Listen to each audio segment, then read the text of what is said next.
What do Rome's origin myths tell us about their cultural values?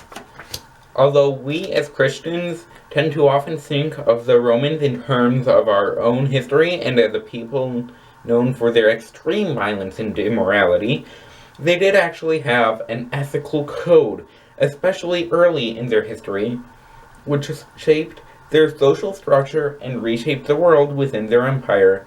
Rome's origin myths reveal that they saw themselves as a unique people in history. First, they believed in selfless duty as the preeminent virtue of society. Second, they believed Romans were destined for greatness by the gods. And third, Romans saw ruthless pragmatism as a precondition of continued existence.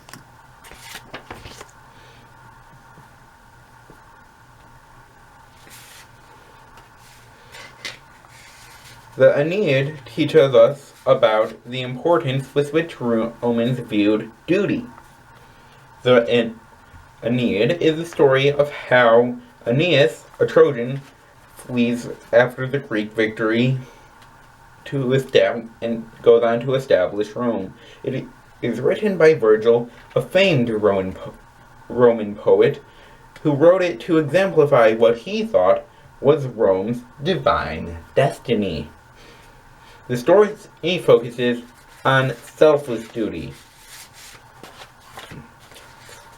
Quote, "There was no more further hope of aid. I yielded to my fate, and bearing still my sire, towards the mountains took my way," unquote, is supposedly what Aeneas said. Aeneas, according to Virgil, Aeneas was about to sacrifice himself in battle, but he realizes the more important duty is to his father to bring him to safety. This eventually led to the founding of Rome. The Trojan fleet was sailing towards Italy when it was shipwrecked by a storm on the coast of North Africa, and this was caused, supposedly, by the queen of the gods, Juno, who wanted to prevent them from reaching Italy and fulfilling their destiny. Here they met the Queen Dido, who with her people are founding a new city, Carthage. Aeneas tells Dido about the destruction, they fall in love, but Aeneas is in danger of forgetting his mission. Jupiter sends his messenger, Mercury. Aeneas' sudden departure leaves Dido devastated, and she pronounces the future Romans and Carthaginians as enemies that will hate each other. After a stop in Sicily, Aeneas travels to the underworld where he speaks to his father and sees the souls of future great Romans. When they finally arrive in Italy, he and a local king get along, but their people don't, and war breaks out. Aeneas visits another local king who agrees to help. Eventually, the conflict is settled by a one-on-one conflict between the two now warring kings. The Aeneid presents the Roman ideals and mission to conquer the known world by a sense of duty to family, the state, and the gods. Second, the story of Romulus and Remus indicates that Romans believed their position was foreordained by the gods. Quote, "The fates had already decreed the origin of this great city and the foundation of the mightiest empire under heaven," unquote, said Livy. Aeneas had a son of whom Numitor was a descendant. Numitor's daughter was Rhea Silvia, who was forced to become a Vestal virgin. They were priestesses of the goddess of the hearth and risked being buried alive if they broke their vows.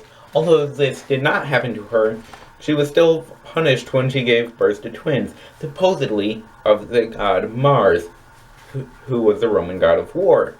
When the babies were born, they were taken away and thrown in a river. However, the merciful river god protected them, and they were found by a she-wolf, who nursed them. Eventually, a shepherd found them, and they were and he raised them with his wife. When they were grown up, the twins rebelled against Numitor. But when they disagreed where the new kingdom should be located, God revealed their preference for Romulus in the auguries, and he later killed his brother. But this was justified.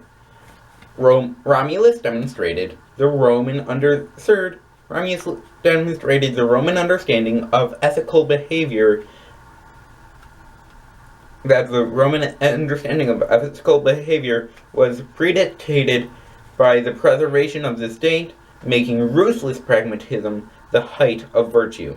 This is also demonstrated in Pontius Pilate's trial of Jesus. After the gods demonstrated their preference for Romulus, Remus violates the social norms by disrespecting private lands.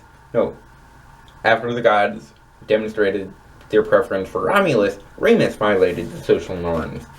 Quote, Remus contemptuously jumped over the newly raised walls and was forthwith killed by the enraged Romulus, unquote, said Livy. Romulus then said that it would be this way for everyone who leapt over his walls. Many stories tell of their conflict, but oddly enough, it was commonly thought by the Romans that the only crime was that Romulus killed his brother. They also agree that it is justified because, and only because, his death was needed for the emergence of Rome. Romulus' city prospered, except for one thing. No matter how hard he tried, they couldn't get enough women. They granted citizenships to criminals and outcasts, but women were still a scarcity. In an attempt to bring some in, he invited the Sabines, a neighboring people, to a festival. The Sabines agreed, but were unaware of the plan. In the middle of the celebration, Romans kidnapped women and forced them to become Roman citizens. Sabine men were furious, and they decided to attack. This only stopped, finally, because the women were torn between their fathers and their new husbands. There was a diplomatic joining, and then a peace between them. Because of Romulus's motivation and dedication to Rome, his actions by the Roman people were thought of as justified. So, although today we might think that they were completely, almost not lawless, but immoral without any standards, their origin myths revealed that they saw themselves as a unique people in history who first believed in selfless duty as a preeminent virtue of society, believed Romans were destined for greatness by the gods, and seeing the ruthless pragmatism needed as a precondition of their continued existence. Thank you.